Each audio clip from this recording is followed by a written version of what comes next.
രീതികളുടെ പോലെ നമ്മൾ ചെണ്ട വട്ടത്തിൽ ഉപയോഗിക്കുന്നത് കുറച്ചും കൂടി പ്രായമായിട്ടുള്ള പശുക്കളുടെ മൂരിയുടെയൊക്കെ മദ്ദളം കണ്ടിട്ടില്ലേ? മദ്ദളത്തിന്റെ മാറ് എരുമയുടെയും പോത്തിന്റെയും മാറാണ്. അപ്പൊ ഇതാണ് ഇടയ്ക്കേറ്റ് പകരം ഇടയ്ക്ക് കോല് കൊടുക്കുന്നത്. ഇടയ്ക്കയുടെ ഡയപ്പർ എന്താ മനസ്സിലായോ?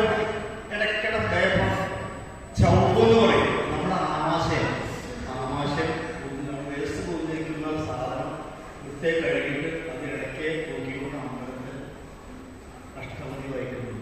അപ്പൊ നമുക്ക് നോക്കൂ, ക്ഷേത്രത്തിൽ നമ്മൾ വായിക്കുന്നത് ഇടയ്ക്കാണ്. ഇടയ്ക്കൊക്കെ ഓരോ പ്രത്യേകതയുണ്ട്. എന്തൊക്കെയറിയോ? പൂ നോക്കിയിട്ടുണ്ടാവും. എത്ര പൂ നോക്കിയിട്ടുണ്ടാവുകയോ? ഇടയ്ക്ക് നമ്മൾ എത്ര പൂക്കൾ നോക്കിയിട്ടുണ്ട് എന്തെങ്കിലും ആരും മനസ്സിലാക്കിയിട്ടുണ്ട്? എത്ര പൂക്കൾ നോക്കിയിട്ടുണ്ടാവും? 64 പൂക്കൾ. 64 പൂക്കൾ നോക്കിയിട്ടുണ്ട്. എന്താ 64 പൂക്കൾ നോക്കാൻ? 64 കളകളെ ഉദ്ദേശിച്ചാണ് ഇടയ്ക്കാണ് ഉദ്ദേശിക്കുന്നത്. 4 ജീവക്കോലിന്റെ മുകളിലാണെങ്കിൽ 64 പൂക്കൾ നോക്കുന്നത്. 4 ജീവക്കോല് വേദങ്ങൾ ആസ്പദമാക്കിയിട്ടാണ് ആ 4 ജീവക്കോല് നോക്കുന്നത്. പിന്നെ ഇടയ്ക്ക് കുറ്റിയുടെ 2 ഭാഗവും ജീവാത്മാവും പരമാത്മാവുമാണ്.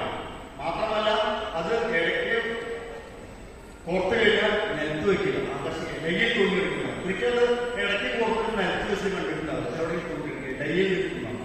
അപ്പൊ അതിന്റെ ഇടയ്ക്ക് കൊടുക്കുന്ന കോലും എന്നെ ഞാനാക്കിയ തിമല വട്ടം, അതിന്റെ വട്ടമാണ്. ഞാൻ ഇന്നലെ കൂടി കുട്ടികൾ വട്ടം അടിച്ചു കൊടുത്തതാണ്. അപ്പൊ അതുപോലെ ചെറിയൊരു ശബ്ദം കേൾക്കുക. ഇപ്പൊ ഇടയ്ക്ക് കയ്യെ